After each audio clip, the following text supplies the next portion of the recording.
Hello to the Sensory again. We were just here a couple of days ago. Please check out our review of The Giggle with half the other universe on YouTube. We've done a Giggle review, but welcome to a second one. But this one, we're not doing a review. We're just looking at who in the media and, you know, interesting articles, interesting comments on shows, etc. So tonight we're going to look at one article in particular. But to do that, I need a mate and one of the Sensorites. So I'll just bring on Lee. Let's have a look. Hello. There he is. There's Lee. I'll just get us both on in the same place. There we go. Let's have a look. Oh, that's good. That's me again. That's how to do it. Yes. That's far too big. I don't need to see me as large as that. That's much better. Oh, well, there you go. When it's four of us. I know. That was funny then when it was doing that. I should make it do that. That's the one. Well, as we've said in the past, this is all new and we're going to get better and better at this as time goes by. It is. And it would be so easy if you didn't do a video at the beginning just to kind of like it. But absolutely. That's life. Yep. It's all a learning process. So, well, time scales is finding out now, even though he's an old hand at this.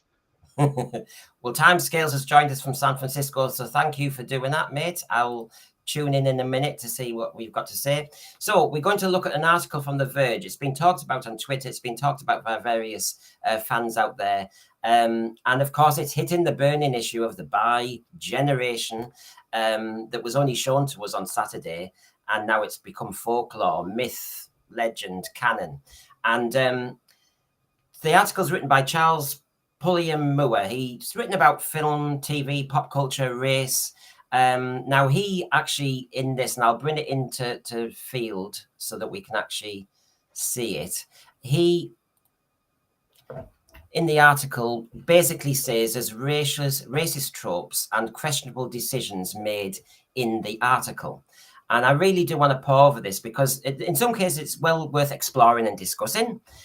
But in the other case, it's like, are things going too far? I mean, Russell Davies is certainly trying to reflect what he thinks are cultural sensitivities out there.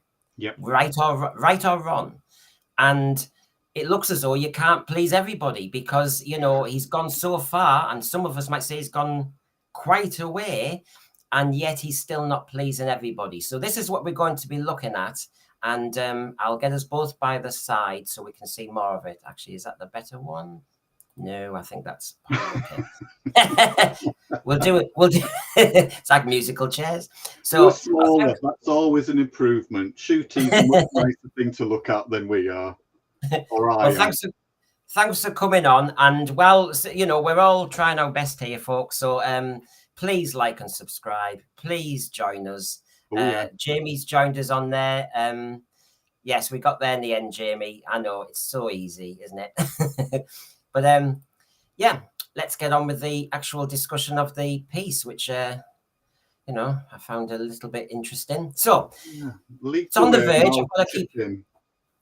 I've got it. I mean, the article takes us through the plot of The Giggle. It takes us through what normally happens in the regeneration and what the executive producer, Russell Davies, was aiming to do with the 3 anniversary episodes. Obviously, as we'll go through the slides, Lee and everybody who's watching, I've highlighted various bits worth a bit more comments probably. So the first bit there, as he's talking about what he's trying to set up with Ncuti Gatwa's debut, is some of the changes that the showrunners made, especially those specific to the Doctor's companions and nemesis, have been easy to understand as Davies updating Doctor Who lore to better reflect modern sensibilities. So you've got the writer here saying he's done some things right. I'm trying to think what he's done, Lee, because Davros now can walk, Now, and I don't agree with that. So if that's a modern sensibility, you've lost me there. We've got Rose, the trans girl. I'm not sure. That's we've reflected that we've got, you know, trans in our society, and it's becoming a phenomenon in schools and everywhere, and inclusion. So I understand that. So it's kind of 1 against 1 for, so to speak. You know, I understand. Go on, Lee. I mean, I don't have your encyclopedic knowledge of Doctor Who. I'm very much coming from this from a fan, but not an encyclopedic fan. So quite often things are new to me. And I think also I don't have the benefit or possibly hindrance as a watcher of Doctor Who of a lot of the past lore and information. So I'm not as sensitive to it as possibly what true fans would say or are. But I do think, even just commenting on the giggle, I thought there was a lot of positivity in there, aimed at lots of, I don't want, factions isn't the right word, but parts of society. I thought there was a lot of positivity there. I think he crammed too much into that episode, but amongst the huge amount he crammed in there, I did think there was a lot of positivity aimed at, you know, a broad sweep of society. I thought it was just inclusive, even with just the odd bits of scene, the odd mention of words, the ramp on the TARDIS, general characters. I hope, and I assume he'll go into this in more depth in later episodes, but there was so much crammed into the giggle, and we haven't talked about the other 2 episodes, but I think when we were talking about the giggle, we said just how much there was in there, and possibly at the cost of covering them all properly. I mean, what gets me when it says, "Oh, he's better reflecting modern sensibilities." Okay, so it's giving him credit. Changing some of Doctor Who canon. The Davos one bothers me more than obviously the trans one, because obviously as a teacher I've taught trans kids, etc. But you know, we're on here. We're a brand new channel. We're trying to be the sense-free. We're trying to be sensitive to issues. I don't like to cancel and just dismiss straight away. No. But are we being too sensitive? I'm thinking, you know, surely drama shouldn't just reflect the sensibilities out there, although I would have thought sensibilities means, you know, everybody is very sensitive out there. It should be challenging thought. It should be, you know, I mean, drama has to challenge and question. It can't just say, I'm showing you a mirror of what we all are. It has to challenge that, doesn't it? Yeah, I think there's an element of, we have to hold up a mirror, because we have to be told to look at ourselves and think about who we are, what we're saying, what we believe. But as you've said, what's the point of drama is if it doesn't challenge the viewer? And that has to be done. And I think one of the big issues with society now, and Russell T did hold this up and say, we're all right all of the time. And actually, no, we're not all right all of the time. And we should be able to be challenged by something contentious and have a reasonable, respectful debate about it, rather than this shouty, cancel, shut down culture that we're struggling with at the minute. It's got to challenge us. We've got to be challenged, but we have to discuss it, because the only way that you move that challenge on, and therefore everybody's understanding of it, is through discussion. It's these I'm right and everybody else wrong people who kill the discussion, kill challenge, and is currently, I think, ruining society. And when we talk about society, we can include all aspects of it, including television programs like this. Got to challenge. Well, the article by Charles Pulliam Moore continues. I mean, he's just said on the earlier page as well that they've fumbled the ball when it comes to how they've addressed Ncuti's regeneration. So he comes to this soon. First of all, he addresses the celestial toy maker, as was in 1960s, and now, of course, is the toy maker, and says, of course, and I've highlighted for those who are joining us, the bits I'm either concerned about, I want to explore. Davies spoke candidly about wanting to use Harris's turn as the toy maker to address the context the character was originally introduced in, and Doctor Who's history of depicting him as a distinctly Asian-coded white man. Now, of course, there's different sensibilities, and timescales will be interesting because he's in San Francisco. He'll be hearing this all the time. But I feel as though sensitivities from America have been imposed on a British institution. I think I'm allowed to call Doctor Who a British institution. It's 60 years old. It's kind of, you know, if we talk about Blackpool Rock and the letters going through it, I mean, part of the BBC now, which is 100 years old, is 60 years of Doctor Who. It's one of their top shows now. And to impose these kind of readings from different cultures on it to change the program, I think is a problem, because what made it successful surely was its Britishness in the first place. Absolutely. I mean, when Russell Davies did all this in 2005, 6, 7, remember, how many London buses did you see? You always saw Big Ben. You always saw the dramatic London and British kind of key icons. And now we seem to be embarrassed about showing again our Britishness. Now, the Celestial Toymaker character, who's only been in it once before. I mean, we make it sound as though he's been prolific in showing these racial tropes. No. He dressed like an Imperial Mandarin, but he was an alien. He's, as we said on the giggle, he's almighty, omnipresent. So, yeah, and the toy room he's in, and as a toy maker, it's all colour. It's fantastic. It's all exciting. And you couldn't have a British gentleman's outfit. That would be dull as ditch water, wouldn't it? So I suppose they went for something that was colourful. Anyway, I really don't know why we're trying to find a racist element to the Celestial Toymaker. It disappoints me no endly. I think a lot of the really contentious stuff in this article, to me, just feels like, how can the person writing it get some attention for themselves?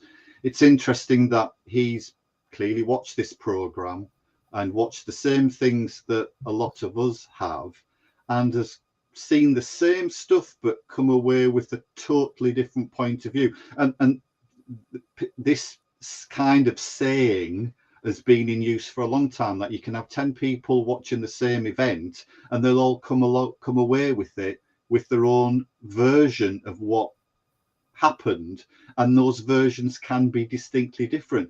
I think this person has watched things and actually thought, oh, what can I say about this that can possibly be contentious? And as you were saying, the original character was filmed back in the 1960s. Yep. We have an utterly different view back then. We're talking about something way back in history, and we can't be judged now for what some other people did 60 years ago. And should we feel embarrassed or ashamed of it? We should learn from it, but it's part of history. We can't brush it under the carpet. And I also think there's an element of, when we've moved on from it, let's accept that we've learned from it and we've moved on, and let's look at the positive things that we're doing now, rather than constantly harking back to the past and seeing it as the only thing that's happening. We've got to also accept that we've moved on, and we're trying to show that, and we are showing it. But this is where I can't really, I'm discomforted by where we are in 2023, because we're looking at old material, books, films, whatever, cultural baggage almost. And there's accusations and criticisms being made of them coming from the prism of now, when actually British culture looked different in the 1960s. And all Doctor Who was doing was reflecting what Britain looked like then. I don't think it was doing something wrong. And to say, but 2023 Britain looks very different. It's much more culturally diverse. And so that character just stands out. No, but you're imposing this pious, sanctimonious position, knowing that the world is more multicultural, when it wasn't. It's this horrible position and time here. And, you know, Doctor Who is a sci-fi time-traveling show, and the Doctor would be cognizant of that if we really brought him into real life. As a character, he knows that there's different fashions and fads and changes, and he just would flow through it. The other thing that this brings to mind, the Celestial Toy Maker, when it says the Asian coded white man, is the accusations nowadays in TV and film is cultural appropriation. Yes. And of course, because he's wearing this Imperial Mandarin costume, so to speak, he's not being racist in it. And by the way, he didn't do a Chinese accent or anything. No, he was just himself. Exactly. So he was just out. Where are we? Are you not allowed to wear other cultural clothing, to respect it, to be inclusive? That seems to be hinted at now more and more. And if you actually think, I think Chinese, Japanese, German, French, whatever traditional dress is beautiful, I would love to wear it. I don't see that there's anything wrong with that. But there do seem to be some elements of society who would actually say, oh, no, you can't wear costumes, clothing from other cultures because you are appropriating. It's all going a bit mad, really, isn't it? I think so. And it's disappointing because it's a good show. It's an entertaining show. It should be. It's got a hell of a good formula. Yeah. And that formula can't be bent and twisted and contorted into some agenda. And I don't know whose agenda it is, because every time you see discussions about this, you don't know who's actually starting this off, which is why I was asking timescales, because the accusation tends to be California and San Francisco timescales, doesn't it? That tends to be so. But I mean, thank you. There's a good chat going on here, but timescales has been saying a few things, and I do want to, kind of bring him in and from the sounds of it, he's not been happy with RTD from 2005, really. Right. I have to say this one, for example, here, RTD this time round is still using the franchise as a platform to shout out his own agendas. This time round, it does sound much more like that. And it's sad to say, because I wanted him back. Because I knew he does know Doctor Who. Oh, he does. He did put a good slant on it. I personally liked a bit of the soap opera element. I know that's not always popular, but all I've heard since Doctor Who came back, the 3 episodes we've had, is the Children in Need episode with Davros, wheelchairs, association with evil. We've got the trans character. That's not the issue. The issue was that dialogue and the pronouns and stuff. That it was just leave it in. And then we get, while he's trying to please the world, you can see articles like this are saying you're not going far enough. You break in. I mean, my other last point about the Celestial Toy Maker, never mind the cultural appropriation element, is, like we said the other day about Davros, if you don't like that character and it doesn't fit what you think are the moral sensibilities of 2023, well, don't use the character, but don't ruin it. Yeah. Just don't bring it back. Park them. Yeah. Yeah. But don't ruin them. It spoils it for people who've got all the DVDs and go back and then they go, oh, well, Davros walks now. So how the hell can we deal with this one? So I have problems with that. So, but rather than dying from being zapped through the chest with a massive laser, the 14th Doctor is left relatively unharmed, save for an odd feeling within himself. Now, this is everybody who's, if you haven't seen this article, he starts to criticize the whole regeneration process. And unlike, I think, me and you, Lee, who thought in the giggle it was Dr. 14 who was underserved. He looked fragile, weak, broken. Yeah. I thought 15 looked very strong from it. However, I think Shooty's 10 minutes, probably a bit more than that. I think in those 10 minutes he stole the show. I think he became the key Doctor. I thought he was the center of attention. I thought he came out very strong. I thought he came out as the one supporting the previous Doctor. It just felt like it was a true and gracious handover. Tennant's time as the Doctor was sensitively handled, and it was parked. As Russell T has said, Tennant is parked. That's a shame for me, because I would have liked to have seen a special with Tennant in.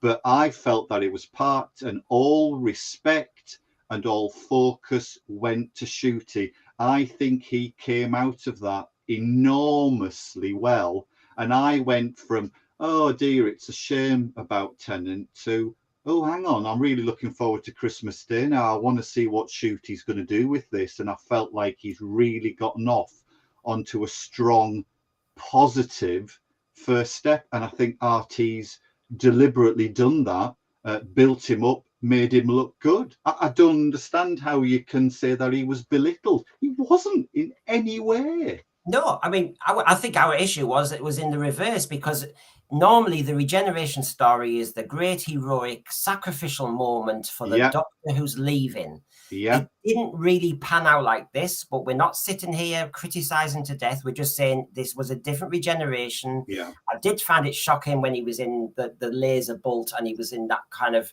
you know, diagonal position. It was quite a kind of dramatic moment. It was, it's good. However, after that, it felt to me as though 15 came across strong. And of course, I'm not seeing colour. I'm just seeing two different doctors. It's a person. He's a person. Yeah. And I think this is the problem now. People are saying, but because he's a black doctor, was he served well? I'm thinking, if you're looking at 14 and 15, 15 was served an awful lot better. I would have been furious if I was David Tennant to come across so weak at the end. However, so he says in this article, the giggle makes obvious that this era of multiple contemporaneous doctors is here to stay. And while that's sure to delight the legions of Doctor Who fans who've come to see Tennant as the quintessential doctor, it's impossible not to read the episode as having stolen a lot of Gatwa's thunder. And this is the bit we're saying. It was Tennant's thunder, I thought, that was stolen. Yeah. If you want to complain about something, complain about that. It's back to that. 10 people can watch the same event and come away with something totally different. This person, I don't know. I feel that they've watched this program determined to find something to write an article about, and where there actually wasn't anything to write an article about, they've created something to write about because it gets the article read. That's their agenda. It's got nothing to do with Doctor Who and loving or hating Doctor Who. I think it's about their own agenda for actually, let me get some more readers. And there will be something I'll say about this as a wrap up later. It's soon. Don't worry, folks. Well, we're not going to be here on it's not going to be a long show. Don't worry. We will get to some conclusion. So, there's a fast forward line as well. But I thought, I can't believe this. Come on, everybody. We're all Doctor Who fans. A regeneration story. You normally have the regeneration, and then you get 10, 15 seconds of the new Doctor, and then you get the credits. Yeah. Shooty Gatwa, I got about 15 minutes of glory. He was in his undies. He stood up. He looked young, full of vitality. He actually looked really old. I know it was sad, really, because Tennant, who used to be young, just looked like the old Doctor and the has-been almost. And I was excited to see the new Doctor. So he was served. It was served on a platter for him. I thought, it was the one thing of sacrifice. I said every regeneration story, a sacrifice. Tennant's Doctor sacrificed his moment to the new one. I thought that's what came across to me. And that was very generous, I think. I think Tennant didn't demand, this is me bowing out. It's got to be all about me, me, me. It wasn't at all. Like you've said, he was, you could argue that he was sidelined. But actually, did RT do that on purpose? Did he discuss that with Tennant beforehand?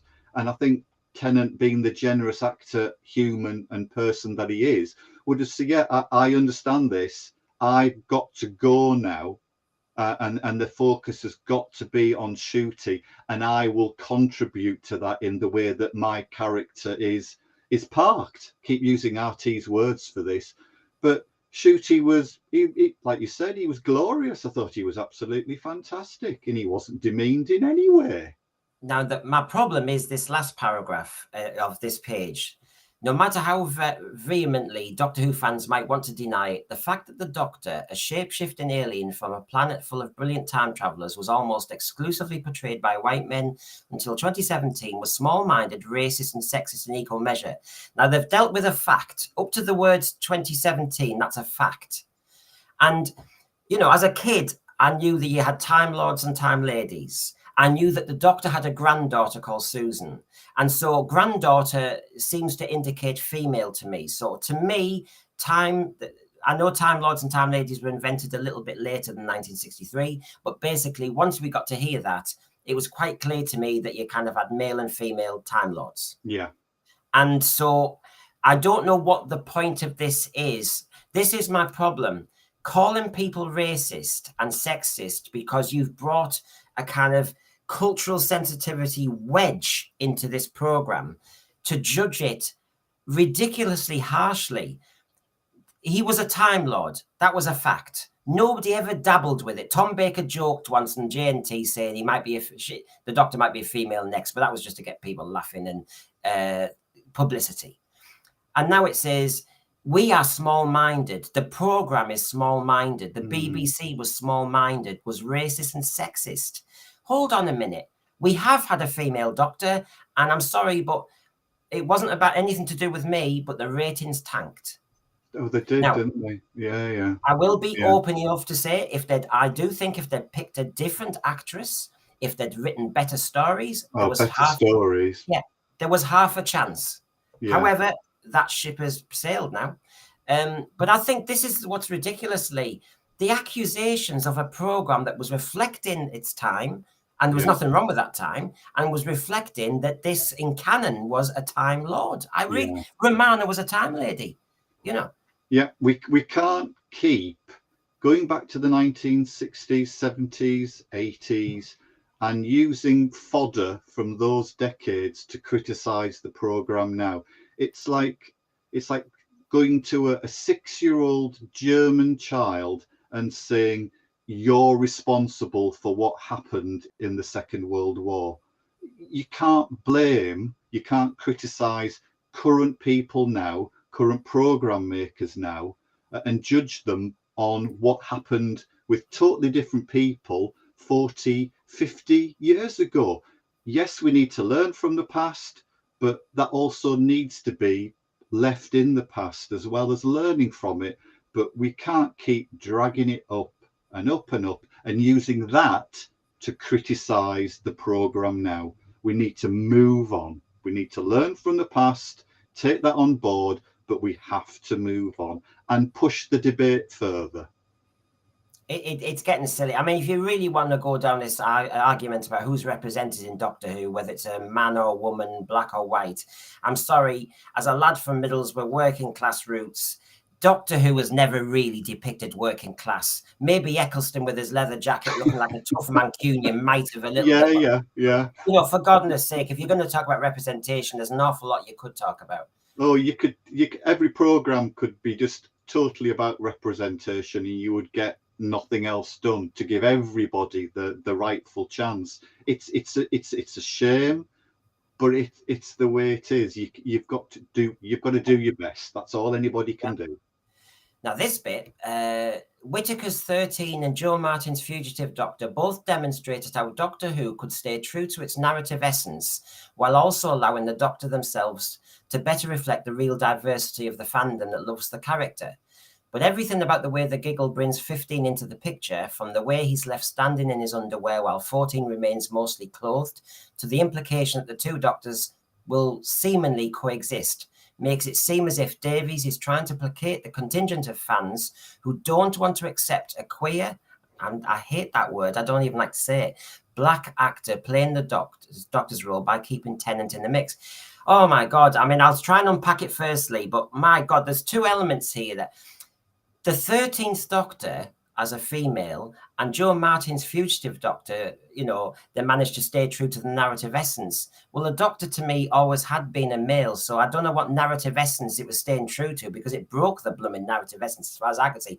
Joe Martin's Fugitive Doctor, well acted by Joe Martin, however, was kind of threatening to kind of lever, we think, between the second Doctor and the third Doctor's regeneration. You know, and yeah, so I think he's overreaching on that first argument. And on the second argument about this underwear coexisting, that for some reason, Russell Davies, who is antagonizing an awful lot of fandom by trying to do it a different way, is now trying to please rabid, racist British fans who didn't want... I wanted Ncuti Gatwa. I was excited by Ncuti Gatwa. Totally. I was not aware of any nonsense saying we don't want him. No, and you know, if you want to put another spin on this, then you could say, actually, Shooty, David, let's just get you together. We're going to do this split regeneration, this bi-generation. There's even people complaining about how that's going to be called and labelled, and as you said, it's still early days yet. And what I want to do is I want to share the clothes as you both split. You know, who's happy to be seen in the pants? Well, David Tennant might have well said, no, actually, I don't want to do that. And Shooty might have said, oh, I'm fine. You know, I've got a great pair of legs. I don't mind showing them off on screen. He looked great. He just looked young and fresh, and he looked great. And maybe David Tennant said, actually, no, I don't want to be in my pants on the screen. I'll keep the trousers if Shooty's okay with that. Well, who does in their 50s? I mean, yeah, if you're in your 20s or 30s, you think, well, I'm God's gift, I'll do it. Yeah, but, you know, it changes, doesn't it? In my pants. Now I'm going to, I think the ones who are watchers hopefully will see that I'm trying to do something I didn't do the other day. So Edwin Drew here, I put this up a minute ago. No, not that one, was it? Oh, Edwin comes up with some really good stuff, actually. He does, and I've been chatting to him on and off. And we've not had the chance to comment on it and give him the attention that he deserves. Well, I'm going to ask Edwin now. Bi-generation presumably gives the answer to where Joe Martin's doctor came from. Now, you know the argument is between the second and third. I'm sorry, Brent. Sorry, Brent. I'll come back to why I was giggling there. Okay. Sorry. So basically, Edwin, please explain a bit in the chat so that I can push it back up, because I'm trying to fathom what you're hinting at there. While he's just doing that bit, I've just read timescales. John Barrowman would have likely been happy to accept a role with no pants. Yes, and he was notorious. You may well be right there, timescale. I think he was very right. I mean, get him back on, because he'd be fabulous. Oh yes, so Edwin's got down there William Hartnell. So when I was asking, bi-generation presumably gives the answer to where Joe Martin's doctor came from, William Hartnell. As in, I think, yeah, I am really dim when I'm doing this, Edwin, but what you're saying is William Hartnell regenerated into two. Is that what you're saying? Into Troughton that we saw on telly, but also a fugitive? Or, I don't know. Right, next little bit there, if we just move on. Oh, yeah. Yeah. You can tell that Davies means for it to be poignant and touching, because it's a regeneration. Yes, it should be. Yeah. But all of that goodwill is immediately squandered when you have characters asking whether the doctor comes in a variety of colours. Well, let's call it out. That's Donna Noble. And I thought Donna Noble, who in the series has dated different black, boyfriends. Yeah. She was marrying one in The Runaway Bride. So she's got... what... I don't. Are we not allowed to censor humor now? This is what I mean. If you read into things too much, you spoil it, because Donna Noble's character is very inclusive. Clearly, with a trans daughter. Oh, for God's sake! Honestly, that's silly. This is when you're trying to. Yeah, you're dancing on a pinhead. And I just think you spoil every argument when you just say, right, let's not enjoy the program. Let's not enjoy Beep the Meep and all the rest of it. Let's look at every little atomized moment of the program and let's see if there's something dirty and seedy there. I mean, it absolutely spoils it. And it's supposed to be fun. If you go looking for dirt, you can find it. Well, this second paragraph definitely seems to be doing that. The trappings and optics of the giggle also add an unfortunate kind of magical Negro quality to 15's heart-to-heart talks with 14, which is a concept that seems likely it might be lost on the Doctor Who's writer's room. So yet again, RTD, who has been trying to, I think, placate Disney and trying to go a bit more global and try and take some of the Britishness away, is now being accused of a trope. I had to look it up. I'm British. I am not aware of this magical Negro quality that's been explained here by an American writer. And yet again, see, this is Italy, an American writer with American sensitivities of a certain nature imposing on a British program. I mean, if you want to waffle on about cultural appropriation 1 minute, I'll call this cultural colonization by Americans of a British show. I mean, you know, for God's sake, you're intruding on us here. I mean, the magical Negro seems to be, if you think of the Green Mile, if you've got a janitor or a prisoner who has some right, yeah, right, yeah. But the protagonist is always white, is the argument, and so their role is just to help the white protagonist. Right, it's a secondary, less important character who's a means to an end, right? I totally understand that now, but I don't see how Shooty is a second-rate character. He's put his stamp on it. He's taken it over. Tennant's out. He's gone. He was great. I'd love to see more of him, but Shooty's the Doctor now. Yeah. How is he? This is what I mean. Some people, I have to say, my argument starts to get a little bit, I'm trying to be sensitive and tolerant and respectful, but sometimes I'm thinking, I can tell you're riled. Yeah, I am a former English teacher, and I'm sorry, but when I taught students up to Oxbridge standard, the argument with English literature was to be a critical thinker and reader and have an open mind. And yet a lot of this argument seems to have a closed mind. It's come into Doctor Who's episode, and it's actually seen it through one prism only and not accepting any other criteria at all. Yeah, I'm happy for anybody across the world who's got access to the program to have an opinion. They've got to have an opinion, and we've got to listen to it and try to understand it, and debate it as we are now. But some of this does feel absolutely rightful to say it, but it does feel that it's somebody looking to make points where there aren't points. But again, as you said, it's looking through a different lens from a different cultural position, and we're going to have to, we're going to have to accept that we're going to get this, because Doctor Who's growing in America. There's a lot of really good fans over there who've also helped the program to keep going. They're going to have a view. They're going to come to it with a different perspective to us. But I think we're going to struggle to understand some of it and find a justification for it. It's just, this is when I do need to say, if you're going to read a program, if you're going to read a media text, if you're going to read a literary text, you need to be savvy, you need to be clever.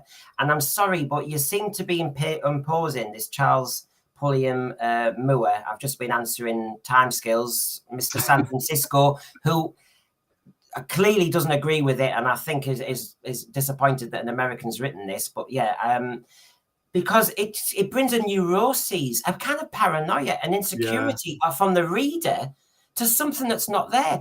To actually accuse the Doctor Who program and the regeneration of having a magical Negro quality of 15 to the whole thing, it makes no sense. As you said, the Doctor is the same person. There's no white protagonist and black character who's junior. They're the same bloody person. The same person. And so they're the same DNA, the same. And so the argument just falls flat on its face. And this is what I mean. There's a lot of ignorance I find in reading and analysis nowadays of people trying to lever in a certain cultural fight or identity thing. I don't mind that. And I am tolerant and I'm respectful. And I always was as a teacher. My disrespect and intolerance comes from people who are not bright enough to make a decent argument. Yeah. It's. I mean, we can all, I can hold a mirror up when I say this, is that a lot of what we say and a lot of our opinions often say more about us than the subject that we're debating, because we all bring something to it, rightly or wrongly. This person is clearly bringing considerable elements of their past and possibly trying to work through that by putting it on to something or someone else. you had a good point when we looked at this earlier. It was the one lower down. Change. no, you. When it said, but within the episode itself, it frames 15 less as his own person living for himself and more as a source of emotional support for 14, who ends up being inspired by 15's sage wisdom. And you were saying, well, yeah, make up your mind. Is it a positive or a negative? Because actually, first of all, he said it's a positive, and then he said the same things a negative. And yes, actually, 15 was giving huge emotional support to 14. He was the dominant person. He was the most sorted, happy with himself, centered of the two doctors. He came out. I don't know how he could have come. I don't see how you could read into that Nshute's 15th Doctor didn't come out of that more positively than 14. And the sentence, and it's a partial sentence, contradicts itself. It argues with itself and cancels its own argument. Yeah, it's an odd. It's odd. Really odd. Don't get it. I mean, we're going almost backwards, aren't we? So, I mean, obviously, next Tuesday at 6:30 British time, we're traveling in time. Yeah, we'll be looking at Wild Blue Yonder, which, as everybody who's listening and watching, it's been done to death by all the YouTube channels and everything. But we want to reflect after a time period. And this article is very reactive, and I don't think understands the program.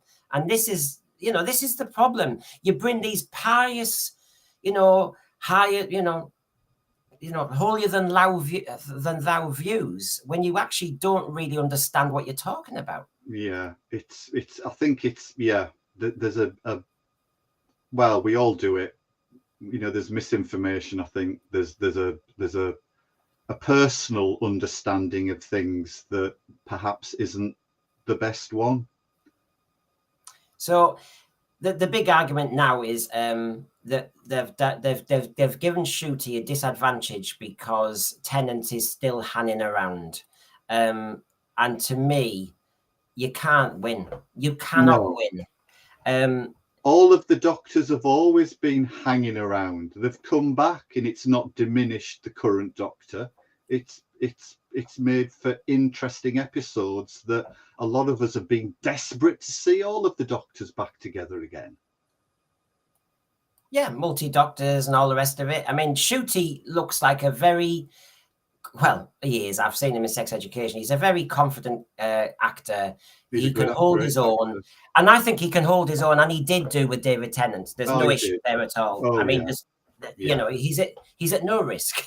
He's not. He's absolutely not. And I was going to make a point then, and it's just drifted out of my poor old addled brain. Oh, yeah. Haha. RT has said, and I keep repeating him, and he said it to David Tennant face to face, you're parked, mate. The Tennant's Doctor is now, I consider it, and this is more or less, I'm paraphrasing Russell T, but Tennant's Doctor's sorted now. We know that he gets better because Ncuti's Doctor is well, and he's managed to come to terms with his past, and he's now moving on from that, and we're going to see a different aspect of the Doctor, or maybe some of the more carefree elements of the Doctor that we've had in the past. It was time for that storyline to end, and it's been a divisive one, I think, for a lot of people. It's been an interesting one, but we've now got a healed Doctor, and Russell T's made this very clear. All of the stuff that's gone on before, when the Doctor's been troubled and disturbed and upset and unhappy, we've done that now. We've stopped. He's moved on. He's come to terms with it. He's been cured, isn't the right word. He's been helped and guided through that. And Ncuti is now the result of that. He's ready to move forward, make the part his own. And yeah, thanks, David. You have been fantastic, but you're parked.